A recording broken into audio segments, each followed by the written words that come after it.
The National Park of Speed has a storied history, and McLaren Trophy America continues to add to it. Second race of two this weekend here at Road America in beautiful Wisconsin.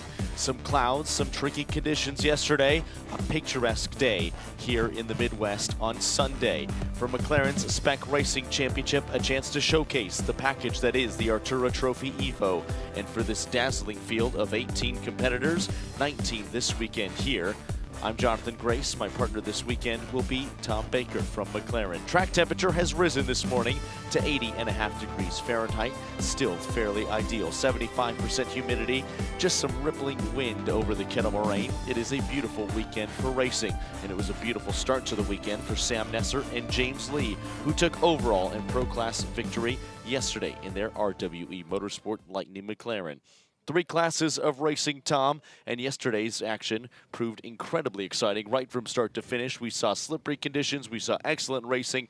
Tire strategy, though, I think made a huge difference. It certainly did, yeah, you're absolutely right. We had a bit of everything yesterday, all in one 50-minute race. So I'm hoping this race will be much more plain sailing. We've got some great weather conditions and a field that's fired up and ready to go. But yeah, it was certainly kept us on our toes and guessing who was going to come out on top after all the possible permutations in pit stops and tyre changes and yeah, who was just going to keep it on the road. A few minutes away from those 3-liter twin-turbo V6s firing to life, but I'm no meteorologist, but looking out of our commentary windows and on the beautiful camera pictures you could see on your broadcast screen, it doesn't look like there is rain anywhere in sight for this 50-minute contest. And I'm all smiles because it provides such a different element to what we saw yesterday. Such a challenge for these drivers to get one up on each other in effectively identical machinery, but in ideal conditions.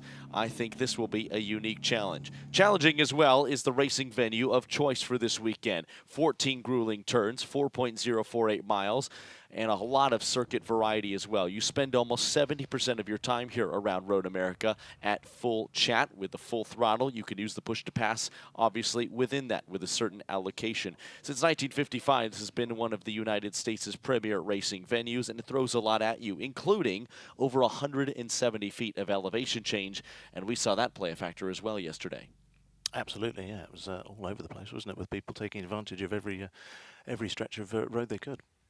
And with the calendar released to race next year in 2027, I think a bittersweet weekend here because the National Park of Speed will sorely be missed, although I think you maximize the most you can on Sunday, don't you?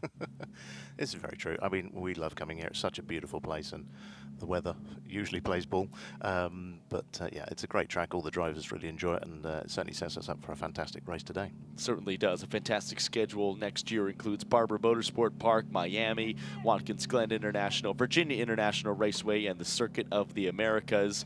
A little bit of a different flavor than this year, but I think for this weekend, the drivers will relish the chance to drive at one of America's, and dare I say, the world's most iconic racing venues. And look at these beautiful McLaren Artura Trophy Evo cars. In just a couple of years, they've made an impression here in the United States. It's a lot of race car to drive. We mentioned the power plant, over 577 horsepower without the push-to-pass, so 612, I believe, with that push-to-pass system active. That's a lot of car, a lot of power to try to tame over a very wild lap.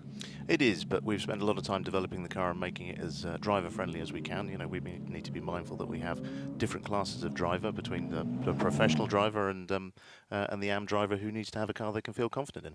After second qualifying, these are the fastest drivers that will take the pole positions in their respective classes. Forte Racing, Tanner Harvey, Patrick Liddy in the 24 for the Pro Class. Pro-Am sitters were GMG Racing in the number 7, and the Flying Lizard crew in the 29 car claimed the AM class pole position. We'll take a look at the grid in just a moment, but that's who bested qualifying, and they did that yesterday in different conditions than they'll race in today.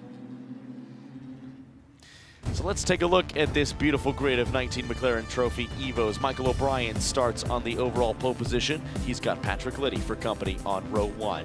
Just behind in the 65 car, Hooper Street Racing with OMS, is Matt Bell in the number 3 position with Jesse Lazar in the number 43 car he shares with Alexandra Hayner. Third row of the grid is comprised of Kevin Manson. He was rapid yesterday in the 53. Ollie Webb with Greystone GT starts 6th.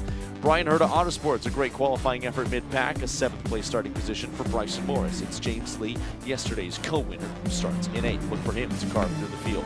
Casey Deniz starts in 11th on the 5th row of the grid next to Johnny O'Connell, your M-Class pole sitter in the Flying Lizard machine. He's always rapid as well. Cooper Broll, 2nd overall yesterday, an 11th position to start this race. He'll carve through the order alongside Spencer Schmidt in the 47, a busy race for that driver. Fabio Greco starts in the number 15, looking to rebound from race 1 alongside Colin Harrison in the Tech Sport machine as well. The ever rapid and pro class championship protagonist, Kaya Teo, in the number 8, starts in her Forte racing car alongside Zach Lumsden in the number 16 position in the 413 car. Just ahead of Raffle Racing's number 812, Michael Steves in the 17th position ahead of Kenneth Gregg, debuting in the series this weekend. He has Dennis Teoman in the 19th and final position just behind.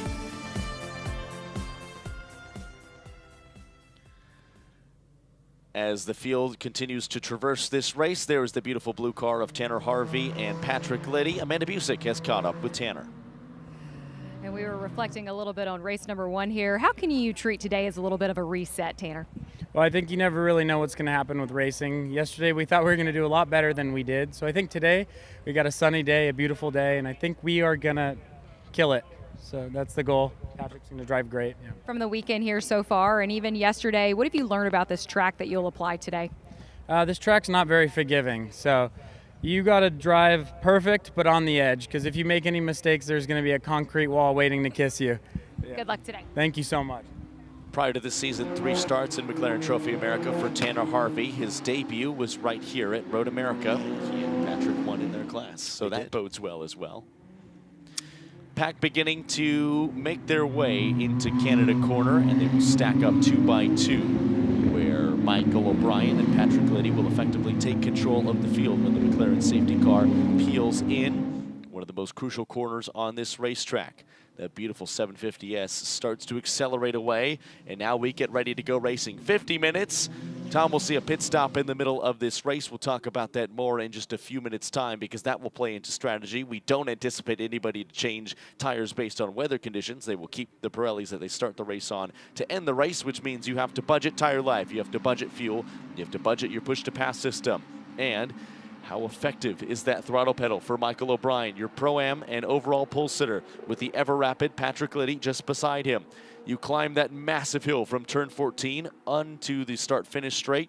Start of the race in control of the starter. When we see the green flag, we will go racing. The baby blue car of Patrick Liddy, the white and papaya car of Michael O'Brien gets the better jump at the green flag. Time for racing. The second race of the weekend on Sunday for McLaren Trophy America. Michael O'Brien gets the better jump. Patrick Liddy falls in line. He's got Jesse Lazar trying to apply pressure just behind. Let's not forget Matt Bell, who has to slot into 4th place. 1, 2, 3, 4. Everybody in the top 5 cleanly through turn 1, and everybody just behind avoiding incident in the first corner as well. But it's Michael O'Brien who's gotten the best launch. Patrick Liddy, though, what kind of a launch does he get in his Forte car? He and Tanner Harvey looking for a reset. Already a pretty good position to try to gain some good momentum here.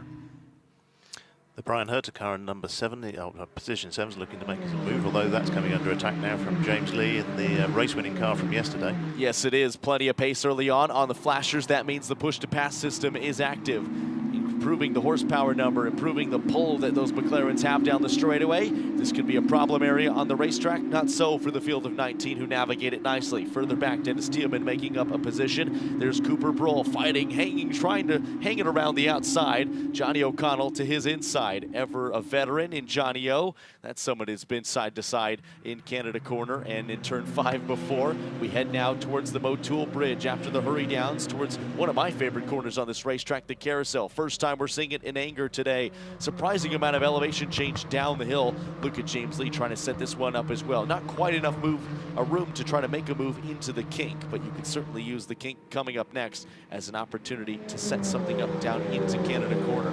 The pack in the top 10 has stayed remarkably close. There's a look with Johnny O'Connell trying to make a move further back. He's got the number 11 car, reigning champion returning to the series this weekend. RWE is Casey Deniz. I can see James Lee with a head full of steam, and I can see Johnny O'Connell trying to make a move further back. There's the 47 car. He's trying to hang it up the inside and does make the move stick finally.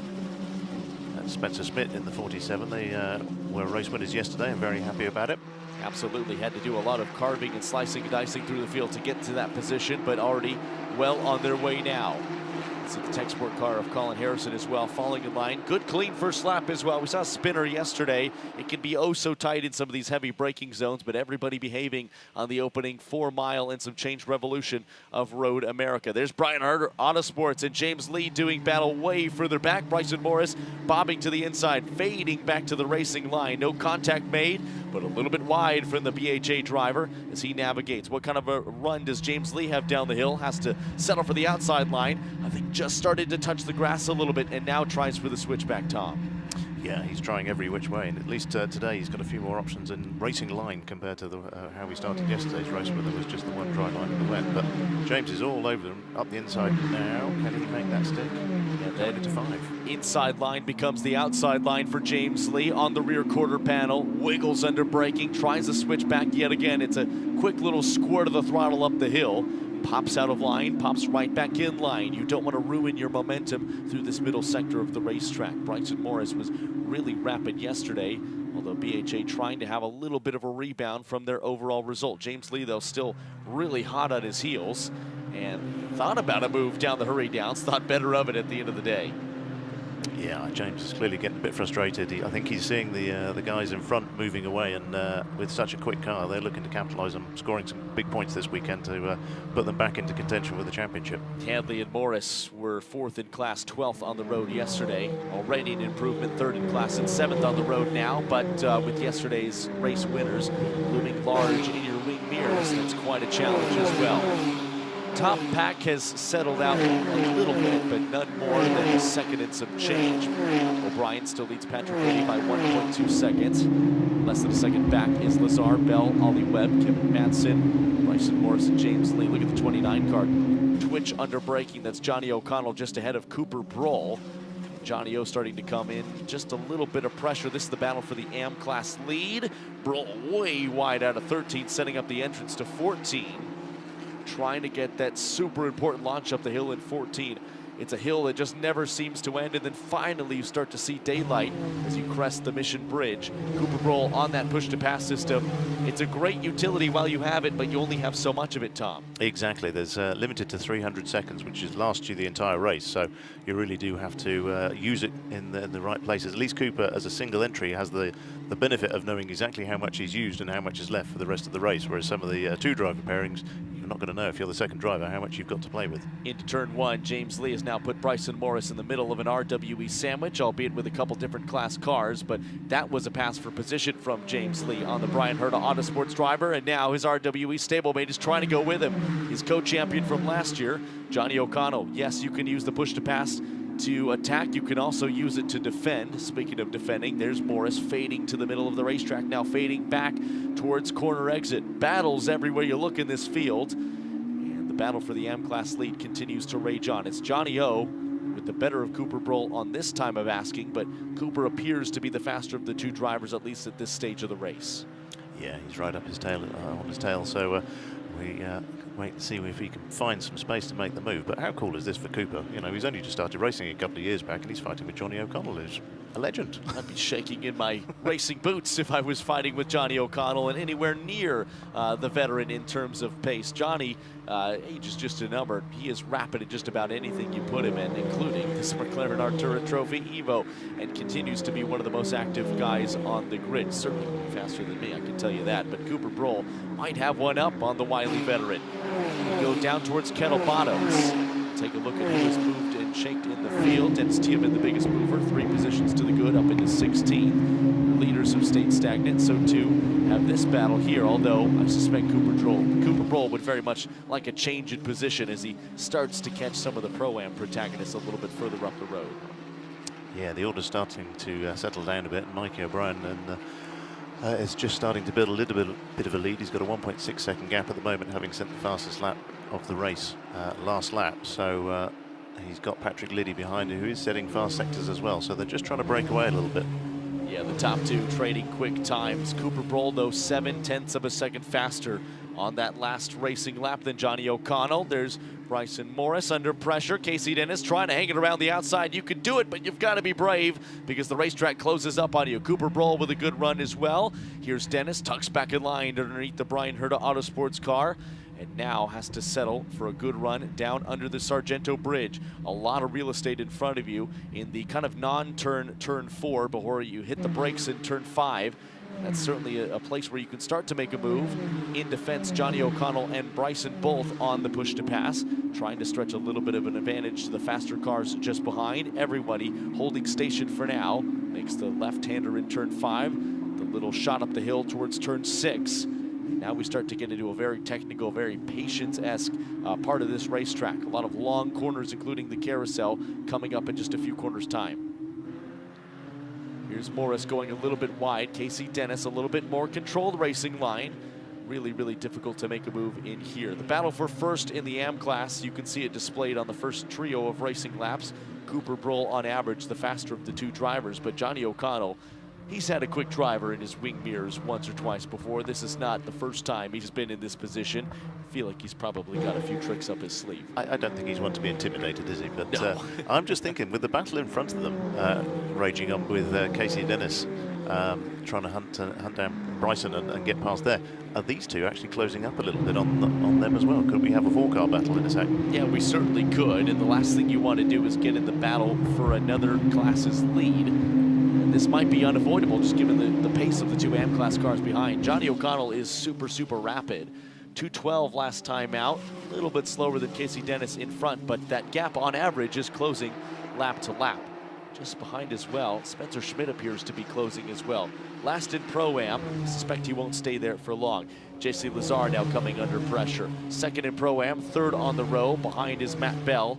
And of the Pro Class competitors, he would like to start to get within touching distance of the Pro Class leader in Patrick Liddy. A new livery for the Motorsport in Action car for himself and Alexandra Hayner, who we will see in the second stint of this motor race. A 2-car battle has become a 3-car battle because Matt Bell has closed right up on the back of Jesse Lazar, and right with him, the Greystone GT car of Ollie Webb, and he's always quick, isn't he? Oh, Ollie's rapid, yeah. He did very well. They were one of the few cars to actually change onto slick tyres in yesterday's race, and his lap times were sensational.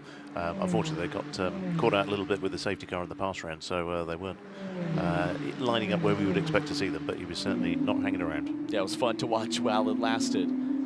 Morris able to hold one off on Deniz for now. Same too with Johnny O on Cooper Broll charging behind. Battle for the M-Class lead has stabilized. We saw a few moments ago the battle for third overall, but this remains one of the more compelling fights, I think, on the racetrack at the moment. Johnny is absolutely closing up onto the back there of Casey Deniz. Here's checking in with Jesse Lazar, and Oliver Webb is going to really want to start to clear some of this traffic as quickly as he can. His fight really is with Jesse Lazar. He needs Matt Bell to get out of the way. I don't think Matt Bell's going to oblige, though. He's running his own motor race, and he's trying to track down Patrick Liddy. Both of these cars need to get around Jesse Lazar, but Jesse says, wait a minute, no thank you. I'm second in Pro-Am at the moment, and I'm trying to track down the race leader. Yeah, it's really going to be who's going to blink first, isn't it? Yeah, it certainly is. Strung out just a little bit too much, I think, into the braking zone of turn 12, Canada corner, the most northerly corner of any professional racing circuit here in the contiguous United States. Lazar flicks the car through 13, sets up for 14. Maybe an opportunity into turn 1, depending on who's braver with the push to pass. Ollie Webb, a little bit shallower of a line, though. And here's James Lee now starting to close up on the back of the number 53 car. Kevin Madsen, who was really, really rapid yesterday with John Miller installed as well. Ollie's on the push to pass there, trying to gain on Matt as they go down the start-finish straight. They've actually got a new livery on the car for this weekend. I was talking to Ryan James about it, and he wanted to go for Batman-esque. Well, he's certainly lurking in the shadows just behind Matt Bell, isn't he? Trying to move to the right side and tucked back in line. Madsen feeling a little bit of the pressure behind in his Pro-Am entry from the Pro Class and defending race winner from 24 hours ago, James Lee just behind. But is this battle going to catch them if Madsen is not able to make any progress up the road? Casey was trying to fake him out there, wasn't he? Just to appear in his mirrors and try and unsettle him. But Bryson's doing a solid job. And look at how this gap is closed. A pair of 2-car battles is almost now one 4-car fight. Casey Deniz recognizing the veteran in Johnny O'Connell behind. Tries to be brave around the outside. Morris once again covers it nicely. The pair avoid contact. And Morris just parks it on the apex, makes it a little bit more difficult for the former series champ, the reigning Pro Class champion alongside James Lee last year in Casey Deniz. Driving another fun livery car, albeit a very different livery this race weekend in the number 11 from RWE. Morris hustling that Brian Herta Autosports car all over the exit curbing. Down through Hurry Downs, and look at the gap that Morris has pulled just a little bit, about a half a car length advantage as he flicks the car right down the hill into the carousel. Yeah, it definitely has become a 4-car battle now, and Johnny will be looking and thinking where can he make his move, having watched the two of them fight for so long. And the pace differential has gone back and forth for this battle for 8th on the road. Morris holding station for now, but Deniz on average the faster of the two drivers for racing laps 3, 4, and 5. But how quickly does Johnny O'Connell come up onto this battle? Because he won't want to wait around either. The longer that he gets held up, Cooper Broll can close in on the back of him. Ollie Webb was making progress on Matt Bell. Jesse Lazar still continues to hold station in the 3rd position overall on the road. That's 2nd in the Pro-Am class, with Michael O'Brien still your race leader.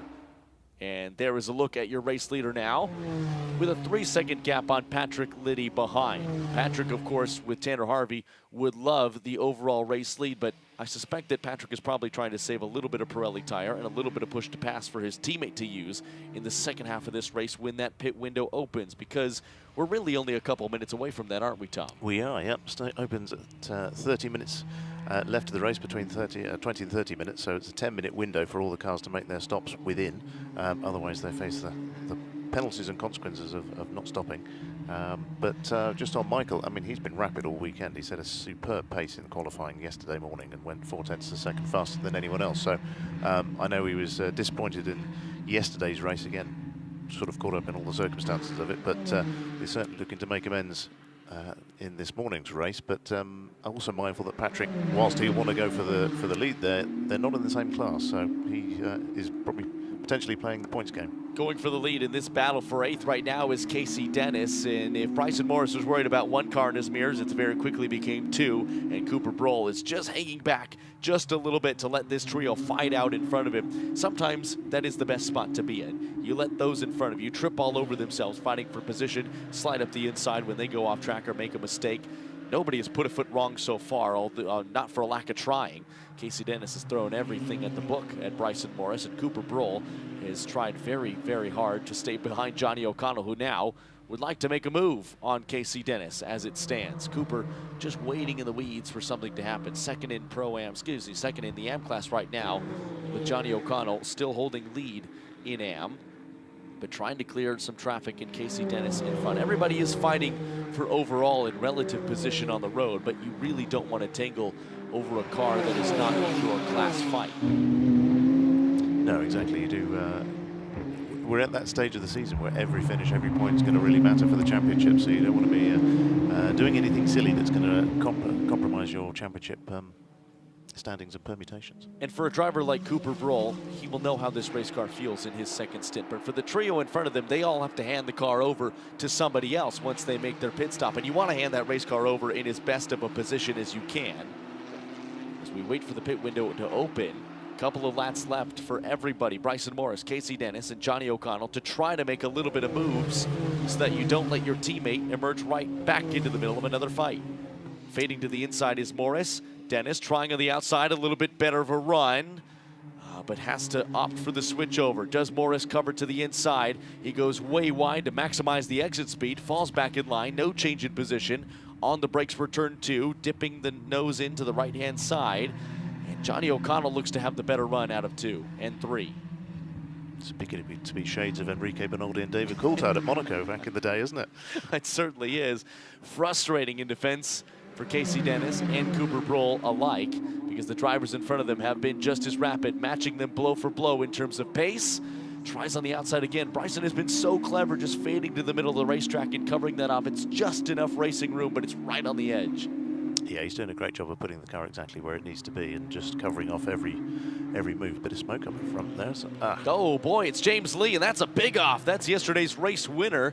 And is that an issue as the 74? Looks like he's got a puncture front left. Oh, I think he might. he's not one to put a foot wrong. And he's certainly not going at race speed, and he's anywhere but the racing surface. That left-hand tire does not look healthy.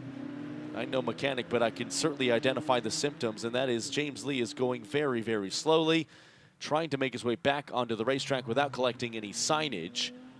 James Lee was starting to make his way up the field. He was right on the back of Kevin Madsen last time of asking, and now is to make the painful crawl and look at the bumps and undulation in that car. Something is askew for sure. Jesse Lazar further up the field as well, continues to fight on in that third and final podium position overall, second in the Pro-Am class. And this battle, despite being hotly contested, has held station.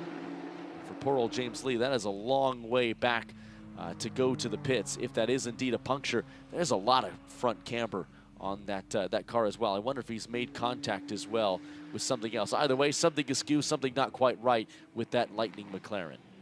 Yeah, that's a big shame because they did such a great race yesterday. We'll take another look at it. There's the 53 in front, and problem already. And Lee actually doing a very good job of keeping that out of the tire barriers, because that could have really changed the complexion of this race and put us under a yellow flag condition. Now stewards will just display a white flag for a slow-moving car. And very sporting, the James Lee getting out of the racing line. He realizes that there will be battles closing in behind him. Good news is, Tom, he's really all alone, and he shouldn't be encumbered or encumber anybody before he's able to make the climb up towards the pit lane and into his box. But it would appear competitively his day is done. The battle is anything but done for this quadrant of cars, though. Drivers right on cue, getting ready to hop aboard their race cars. There's Paul Holton. Haven't talked about Teoman much. Has run a steady race, 4th in Pro, 15th overall. Showed a lot of pace yesterday, did Teoman, and doing a fairly decent job so far for Forte Racing, and a very, very expanded effort for that organization this year. But Paul Holton, one of the quickest in the business. I would suspect that that car would not stay 4th in Pro for long. And look at the slide from Casey Deniz, asking a little bit too much of those rear Pirelli tires. And all of a sudden, Johnny O'Connell can smell a little bit blood in the water. Bryson Morris will sigh a sigh of relief because he's got just a little bit of breathing room. And Casey Deniz, though, good car control to keep it under him, but only barely. No, very well held. Not the time to go drifting, but you know, that's Casey. You would think it was a parade lap. He's putting on a show for the fans who have shown up to Elkhart late this weekend to watch some SRO America action. McLaren Trophy America, I think, certainly putting on a heck of a show right now. This 4-car battle has strung out just a little bit. But does this open the door for Johnny O'Connell, your leader in the AM class, to start to make some moves, noticing that Casey Deniz is very clearly starting to feel a little bit of pressure here? Yeah, exactly. The pit stop window will be open in about 20 seconds' time. I think these guys, they're probably going to be, well, they'll be at the beginning of the pit window by the time they get to the start-finish straight, I would have thought. But whether they choose to dive in now or stay out for a bit longer, it comes down to how they want to play it. At this point in the race, it's a lot of the pro drivers, certainly for the Pro-Am pairings, so it's a question of how much time do you want to give to the AM, and where are you in the racing? All part of the things that calculate and feed into the strategy. You have the fuel, the tire numbers, you have the push-to-pass allocation, that 300 seconds, and just what kind of a race car setup-wise do you hand over? What is the pace differential between some of these drivers, especially in the Pro-Am lineups? Right now, though, this battle has been a treat. It's been a feast for the eyes. The battle just behind starting to hot up as well. That's Spencer Schmidt with Fabio Greco, 3rd in the AM class.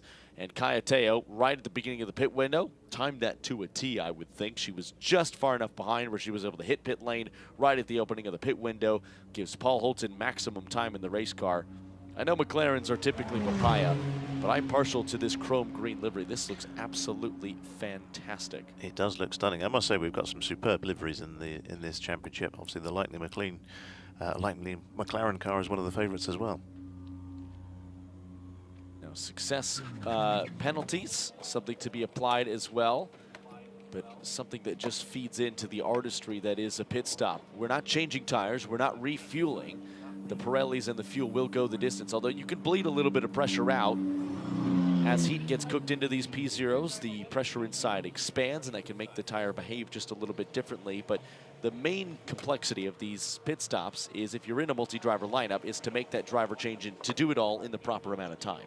Yeah, the pit stop window is long enough so we're not rushing the drivers, because that's been a key thing. Safety has to be paramount, so it's 101 seconds that they need to total time from entering the pit lane to leaving it, but that gives plenty of the time for to do the driver change in a safe manner, do all the seatbelts up, put all the safety harnesses in place, and be able to rejoin without having to rush and potentially compromise safety. They have an extra 3 seconds after their podium finish of yesterday, so that serves on the end of their pit stop time to take up to 1:04. Who else has to stay stationary for just a little bit longer as a result of doing well just 24 hours ago, as we see Paul Holton rejoin the racetrack after taking over from Teo? Well, in ProAm, it seems to be the where we've got the most success penalties to buy. So Alex Pollard and Spencer Schmidt, they actually have 10 seconds of success penalty to add to their pit stop due to their run of success, because if you win, it becomes a cumulative thing. Ryan James and Ollie Webb will have 5 seconds for second place yesterday, and Neil Lamberg and Kevin Madsen will also have 5 seconds after their previous success. Only 3 seconds for the leading car at the moment, which is Michael O'Brien and Randy Hyland. So, yeah, they will definitely be able to take advantage of that.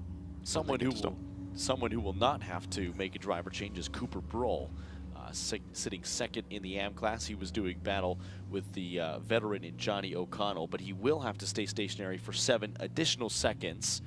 Although the benefit is he knows exactly what this race car feels like. He'll be able to ask his engineers, hey, I'd like a PSI or 2 out here. This is what the car is doing. What could I do? What tools do I have? But he won't have to hop into a race car that's entirely green and that he hasn't run on yet today, and that's the benefit. But that's why these drivers stay stationary for just a little bit longer. Curious, though, when Johnny O'Connell does hop out of that race car and hands over to his teammate, if Cooper Broll is going to be able to make any more inroads, because Philip Plaskas is an entirely different challenge. Here's the Rafa racing car, the 812, checking into pit lane as well. Keegan Massey, Papaya Cup honors for them a day ago. Yeah, they will have 3 seconds extra on their stop after their successes yesterday as well. They had a great race. They really did well. You know, these are 2 inexperienced drivers who come into Trophy really learning their trade together and their craft, and they're having a great job and enjoying it as well, which is great to see. I know nobody likes to stay stationary at pit lane, but the feast for our ears, at least in my headphones, what a great engine note on these McLarens, isn't it? The growl of that V6. It does sound good, and we certainly enjoyed a few high-speed getaways from the pit lane yesterday, didn't we? Yeah, Teo had a particularly impressive one with the slick tires on. She was well and truly sideways, but put a show on for our cameramen down in pit lane. So pit cycle continues. The number 21 Tech Sport car of Colin Harrison on your screen. There's Fabio Greco in the number 15, looking for a rebound after an effort yesterday. He's another one of our solo drivers. There's a look at your race leader, Michael O'Brien. And the number 7 car, 11 racing laps completed thus far in this 50-minute contest. Still owes us a pit stop, so too does Patrick Liddy, Jesse Lazar, Matt Bell, Ollie Webb. Really everybody down to 11th place, waiting just a little bit. As you mentioned, Tom, in many cases, the pros of the Pro-Am lineups are in the cars. We can take a look at the fastest laps completed so far. Michael Bryan, your race leader, fittingly the only driver in the 209s, a 209.47. Patrick Liddy, though, right on his heels with a 210, nearly flat. Jesse Lazar, who was holding a couple cars at bay in third, is third fastest on the road, ahead of Matt Bell, who was trying to chase down Jesse Lazar and Ollie Webb, that third car in line. Nobody faster right now than Michael O'Brien, a beautifully managed first stint of this motor race. When he does come into the pits, he will hand over to Randy Hyland, but trying to build as big a gap as he can before that point. Hyland eligible for Papaya Cup honors, but Michael O'Brien trying to give him the best possible chance of an overall victory as he can. Yeah, I suspect they'll run Mikey in that car for another couple of laps and bring him in just at the end of the pit stop window to hand over to Randy to bring it home. I'm just looking down the order as well, and with the success penalties to play out in Pro-Am, that could help Casey Deniz and Mondi in the number 11 car, because they don't have anything to carry over or anything to use, whereas Ollie Webb, or rather the 22 car and the 53 car in front of them does. So whether that will help them leapfrog up the order a little bit. It certainly could. The gap that Michael O'Brien will primarily be worried about is A, to that car there, but B, to the pink car a few seconds behind. You can just see to the end of your camera shot there. But Tanner Harvey and Patrick Liddy can start to see the makings of a potential overall victory, although they have the better part of 9 seconds of a gap to close down to Michael O'Brien and when Tanner Harvey climbs aboard to Randy Highland, if all plays out in the pits on exit as it is on entry. But for the 24 car, they've been running a quiet race, but a clean race. Patrick Liddy's been doing a nice job. That gap now sitting at 9 seconds. But he's done a good job of staying out of the way of the cars behind. There's Fabio Greco just behind with Spencer Schmidt hot on his heels, both on their outlaps. Look at a replay here. This down into Canada corner. This is Lumsden on the outside and a little bit of tire banging with the number 5 car. That's Jeff Cook. We know how quick he is. Just making his presence known on the apex of the corner. Yeah. It's, hopefully hasn't done any damage to everything, but certainly a way of getting it done. Alex Pollard hopping in, the number 47, who started the race yesterday, now has the honors of taking the 47 McLaren to the checkered flag. Did a really nice job as well for RWE Motorsport. You want to talk about teams that have expanded their efforts. RWE is one of them, but a welcome addition to the grid through a partial season this year has been Brian Herta Autosports. They've done it not only in McLaren Trophy America, but with Artura GT4 Evos in Pirelli GT4 America. And the Lumsden family, a really, really busy one this weekend as well. Lumsden, second in AM at the moment as it stands, although we'll see how that shakes out once the pit cycle is completed, because Cooper Broll held that honor as he was fighting behind Johnny O'Connell in the first stint of this race. The 98 car from Brian Herta Autosports making its way down the exit of pit lane. Still a couple at the front of this field, Tom, who owe us some pit stops, but they have just a couple more minutes to do it. Yeah, I suspect we're going to see the rest of them in at the end of this lap, because there's only, what, about 100 odd seconds left to play with. So if they don't get it done before that cut-off, then there are severe penalties. Our race leader has taken to pit lane, so too has Patrick Liddy just now. Johnny O'Connell, though, still out on track, still trying to chase down the 11 car of Casey Deniz.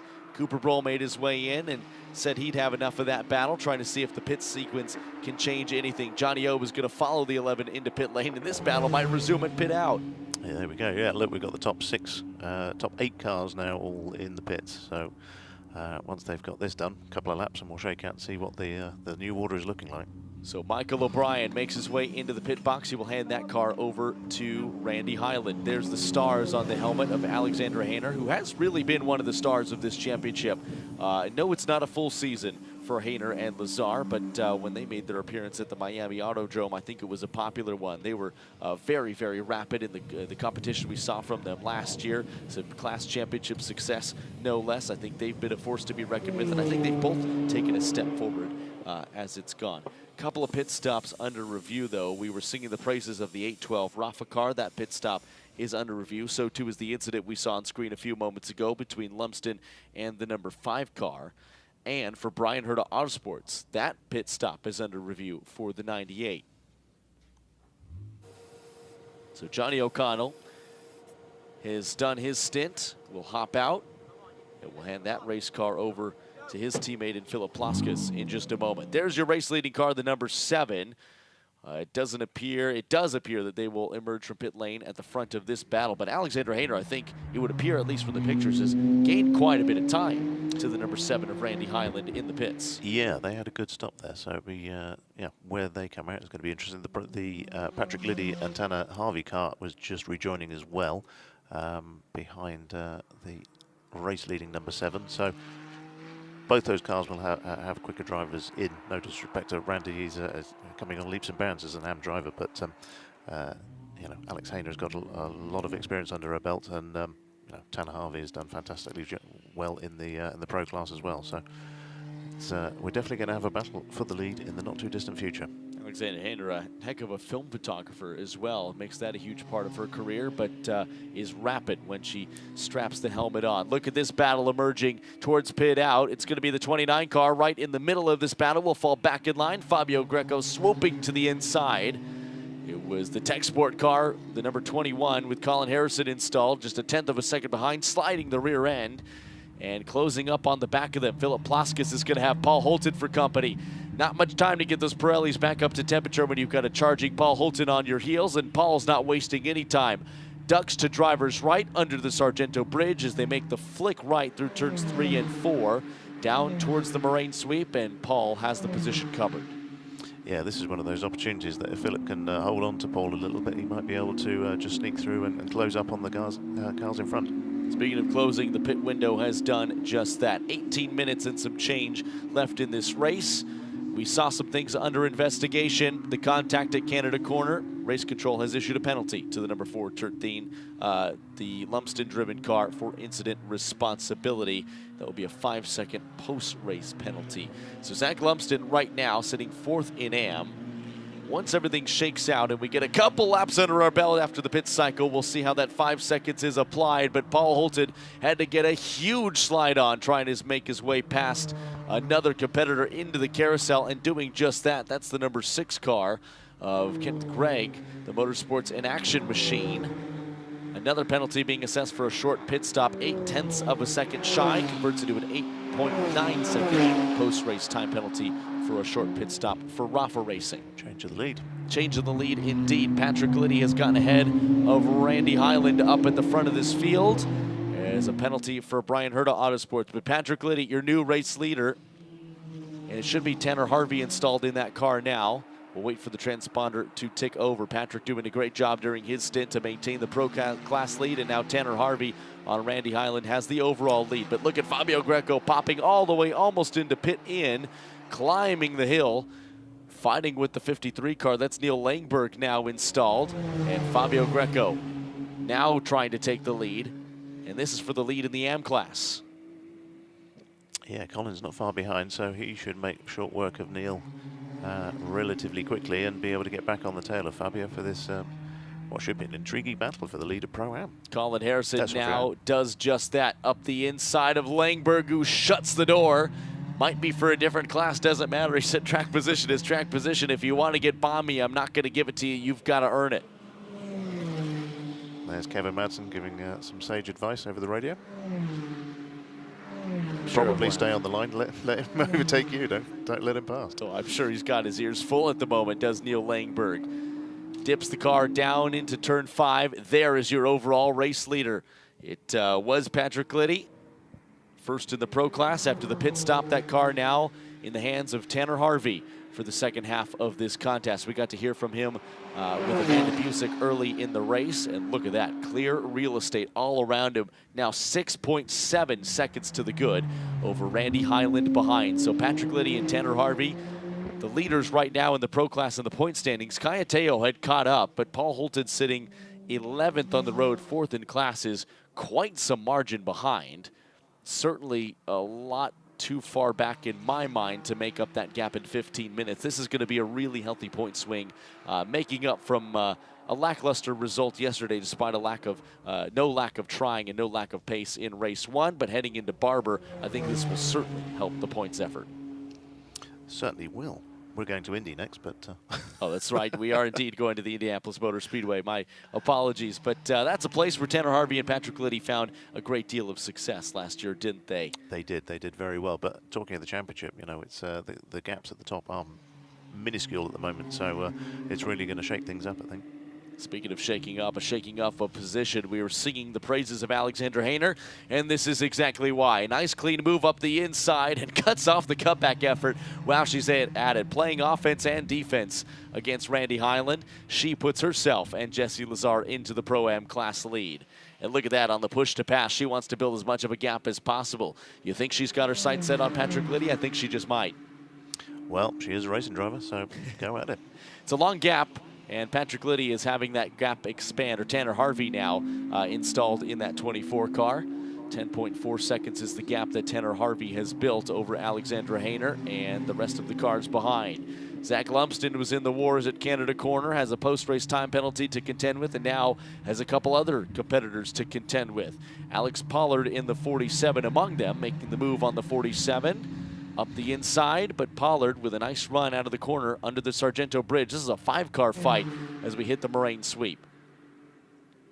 On the flashers and the push to pass as well. And that's Cooper Broll making his way up to the front of this battle. And wow, really strong technique under braking, able to stretch the legs, and that's already a 3-4 car length advantage. He's scampering away into turn 6. He's going to let everybody fight behind him. He's off to the races. Cooper was fighting for the AM class lead with Johnny O'Connell early in this race, sitting in the class podium positions after Fabio Greco and his team did some nice work in the pits. Yeah, exactly. I'm just looking a little bit further down the order. We've got Ryan James in 5th overall at the moment, but 3rd in Pro-Am. They are firmly in contention for the championship, so I think he will be certainly looking to improve on that and hunt down Randy Hyland in 2nd. The gap is about 10 seconds at the moment, but Ryan is the quicker of the 2 drivers. It certainly is, indeed. We'll have to watch how that one evolves. This battle, though, continues to rage on. Zach Lumsden further back in the field, 5th in AM right now, as Plaskus and Broll just ahead. Battle for 3rd in the AM class. Cooper Broll still leading and scampered up the road, but just behind Philip Plaskus in the 29 car. He's trying to make his way through a little bit of traffic, not for class position, but for position on the road. Has the number 6 car to contend with. That's Greg a little bit further back, and Greg is acting as a little bit of a cork in the bottle at this point. You certainly don't want to get in the way of a podium position, and now sportingly just trying to stay out of the way, moving this way and that, and now he's found himself sandwiched right in this trio up the hill, but providing a little bit of a tow while he's at it to the driver of the 47. Doing a nice job of it, trying to see if this trio can clear Greg all in one fell swoop. Lumsden the meat in the sandwich at the moment, and everybody avoiding contact as they hit the brakes into turn 1, but doing a nice job of it.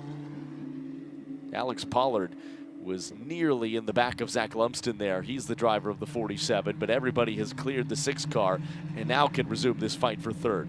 Here's Lumsden having a little peek on the 29. AM class driver on AM class driver. They're wheel to wheel through the Sargento Bridge. Both of them on the push to pass.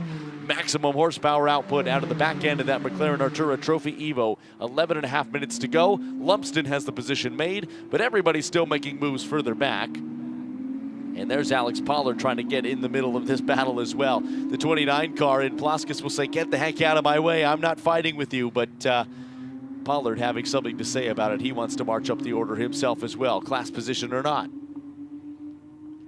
Yeah, they're certainly coming through. This is the battle of the white cars. So I'm glad we've got Zach got a bit of colour on the front of his car just to make it a little bit easier. Cooper Broll is continuing to make some good progress. He passed Neil Lamberg on the last lap and is now, well, not just behind, but his next target will be Colin Harrison, who's 2nd in the AM class. And he set some good lap times. He was about 1.5 seconds, just shy, quicker on the last lap, so that could be another gap that comes down. But on screen now is Fabio Greco, who is the class leader, and will be looking to hold on to that position. Certainly is looking to hang on to his seat as well, because Paul Holton, who's already 6 positions to the good from where he emerged out of pit lane, is trying to track down his next competitor in class, and that's Daniel Hanley, carrying a post-race time penalty for a short pit stop. Hanley will try to scamper away, but Fabio Greco is wedged right in the middle of this battle, and he's now going to give Paul Holton just a little bit of a tow behind. This might be a 2-for-1 special. Hanley going to lose 2 positions in one foul swoop. We'll try to fight it back. Everybody off the ideal racing line now fading back. It's Paul Holton to the inside, but now he's trying to make a move on Fabio Greco to give himself some breathing room to the Brian Herta Autosports car just behind. He certainly fancied making a move up the inside into turn 1, didn't he? Yes, he did. Positioned the car. Thought better of it into turn 2 and 3 as well. Heading now down under the Sargento Bridge. Paul Holton using every single inch of that exit curb. And Fabio just trying to hang on for dear life as well. You certainly don't want to relinquish the class lead. You've got Hanley and Holton between yourself and Colin Harrison behind. It's a nice little gap. You can see Harrison in the back of your shot. Paul Holton makes his way down the inside of turn 5 and will continue on. Hanley will try to clear that traffic as well. And then Colin Harrison will start to see the back end of that number 15 McLaren. So that could really close the AM class battle up quite nicely, all 3 cars together. Yes, it certainly could. And if you're Fabio Greco, who finished 7th in AM, 18th on the road, not running yesterday, a class win is a heck of a way to rebound from that 24 hours later. Exactly. That gap in Pro-Am, Ryan James has closed that down nicely now, so it's only 3 seconds between him and Randy Highland. So it's not going to be long before he's making a move to second in class. Speaking of closing gaps, look at the pace right now out of Colin Harrison as well. Is a little bit faster than the cars in front. He's 4 seconds faster than Daniel Hanley on that last time of asking, but he is trying to chase down Fabio Greco because he can see an AM class victory in his windshield with 8 minutes and 40 seconds and some change to go. But he's got to clear Daniel Hanley first. Lost a little bit of pace on the last time of asking, shuffling in position with a few different class cars trying to make their way through. But the second stage of this race really has been a really intriguing one. The orders and the battles that we're seeing for the class leads have completely flip-flopped from what they were in the beginning of this race. But that's part of the beauty of this championship as well, is putting together a consistent fight at the front of your respective classes, an entirely different challenge. For Tanner Harvey and Patrick Liddy, it's working a treat. For the Tech Sport Racing crew, Colin Harrison trying to get up the outside of the 98 car. We're going to have a change for position in second in Pro-Am. I just saw Ryan James right on Randy Highland's tail, so I think he's going to make a move for that into turn 1, just in front of this battle here. Oh, he might just, and Colin Harrison might actually arrive on the back end of that battle very rapidly. There's the number 11 car, Paul Holton, continuing his charge through the order, and it's going to result in a spin for Barsagian, who was making good progress, 4th in Pro-Am, after taking that car over from Casey Deniz. Is able to get that McLaren Artura Trophy Evo back onto the racing surface and going again, but with a squeal of the Pirelli tires just before that. Let's take a look at how this emerged. Paul Holton in the Pro class, Barsagian in the Pro-Am class. Just a little bit of a lazy spin. Hard to tell if there was contact or Barsagian just a little bit too far to the inside, put a little extra steering lock to avoid contact. We'll let the stewards make that assessment. But either way, Paul Holton has made his way through.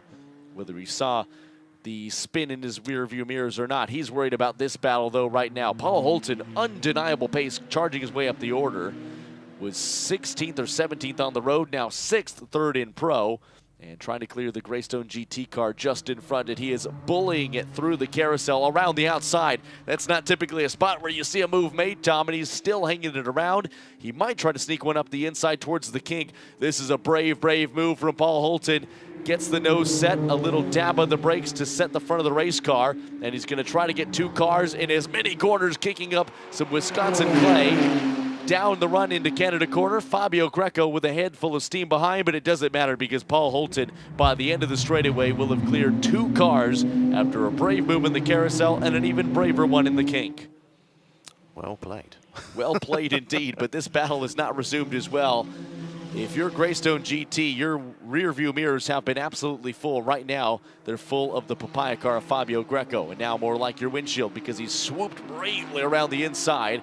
I don't know how much wider he could have gotten on that one, but for James, still trying to fight this one back up the inside. A valiant effort, it's indeed, but I think the pace of Fabio Greco right now was a little bit undeniable. Ryan James try as he might. Next target in line, though, was Randy Highland. I mean, this is great, isn't it? We've got the battle for Pro-Am and the battle for Am lead in the same shot. Yes, with the same 4 cars. Do. Keep it on the black stuff. Oh, and contact made heavy into the wall through the signage. That's Fabio Greco's race done, I'm afraid. Fabio Greco, who was trying to rebound from a short end to his race in race 1, despite a tremendous amount of pace, especially in the second half of this motor race, will end in tears in the gravel trap, trying to make a brave move around the outside. Ended up being just a little bit too brave, ran out of room, and the concrete wall was there to greet him. Now for Tanner Harvey, who was led, controlled with nobody in front of him, nobody behind him for quite some time, has built an incredible 16.7 second gap to the Pro-Am leader in Alexandra Hayner, who herself has earned some breathing room from Ryan James behind, who we saw a few moments ago. We'll have the field fall under full course yellow with 4 minutes and 40 seconds to go. And if you're Tanner Harvey, you're going to sincerely hope that that cleanup effort takes about 4.5 minutes. Exactly. I'd almost forgotten he was in the race. He had such an advantage. So, yeah, he's just cruised away at the front there and built a substantial lead of 16 seconds. But as you say, that's going to just eke away now with the full course course, yellow, so it does depend how quick they can get things cleaned up there. But that was such a shame because that was shaping up for a fantastic battle at the front there. It certainly was. It's been a fantastic drive for Motorsports in Action as well. Bringing a new livery with new sponsorship, the Starface car has been the star of the Pro-Am class. First in the hands of Jesse Lazar, and now under the care of Alexandra Hayner to take it to the checkered flag. She's got 4 minutes to do so.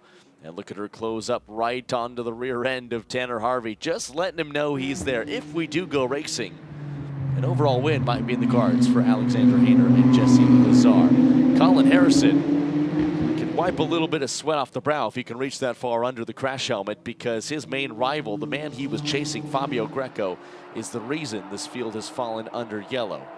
After a very high-speed incident, skating on the outside of the track, bumping over the grass and then colliding into the concrete walls.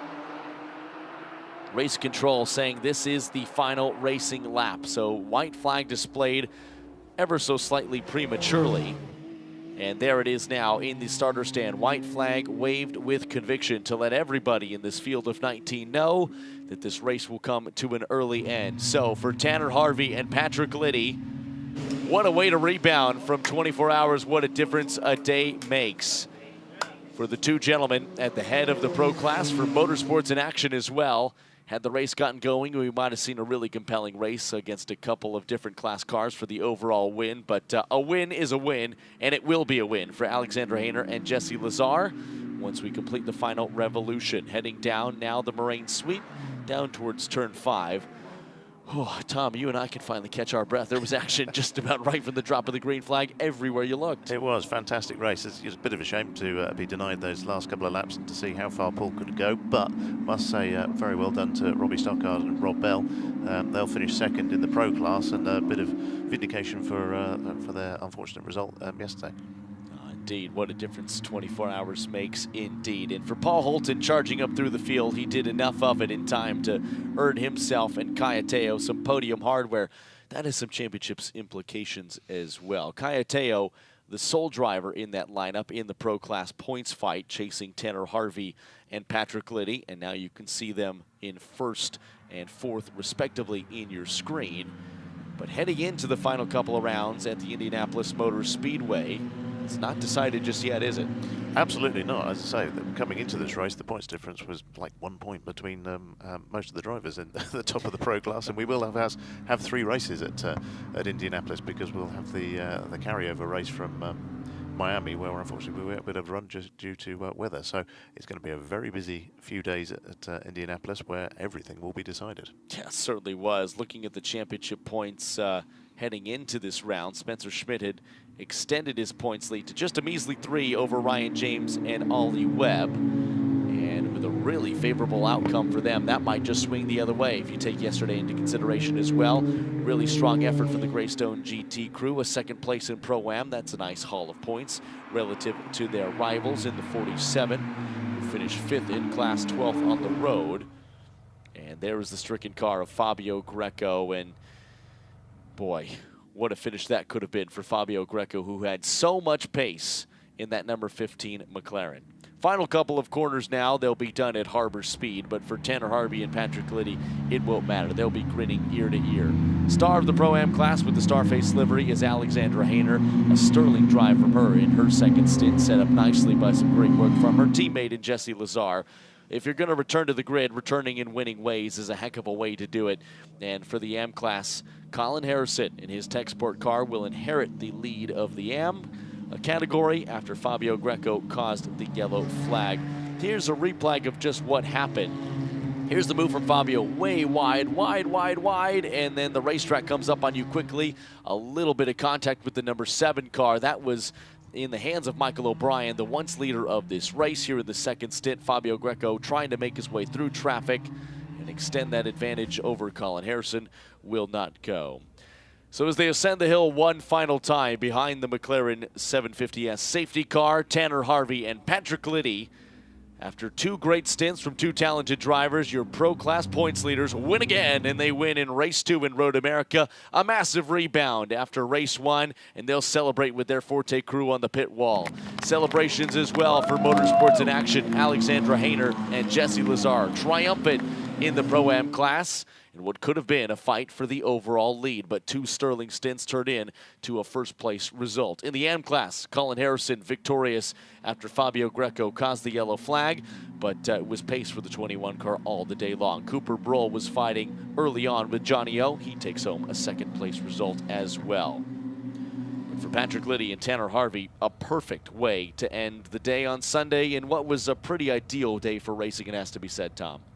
Absolutely, yeah. No, it's been superb from start to finish, and yeah, sets things up nicely as we head to Indy for each of the championship permutations. But great to see some drivers, you know, adding a few surprises to the order and outperforming where we normally think they are. So it's really good to see those drivers improving and finishing on the podium. Let's take a look at the full field results as this field makes its way back, and Tanner Harvey can do his victory lap. Alexandra Hayner can do her victory lap as well. What a beautiful shot of the cars who have finished this contest as well. Robbie Stockard finishing a dazzling third as well as they head down the Moraine sweep. Cooper Broll did a nice job in this race in his solo-driven entry. Here are the full field results. Patrick Liddy and Tanner Harvey win the day after 21 racing laps ended behind the safety car. Just a second behind at truncated speed, Jesse Lazar with Alexandra Hayner taking the car to the checkered flag for Motorsports in Action. They win in the Pro-Am class. Your Am class winner, Colin Harrison, all by himself in his Tech Sport racing car.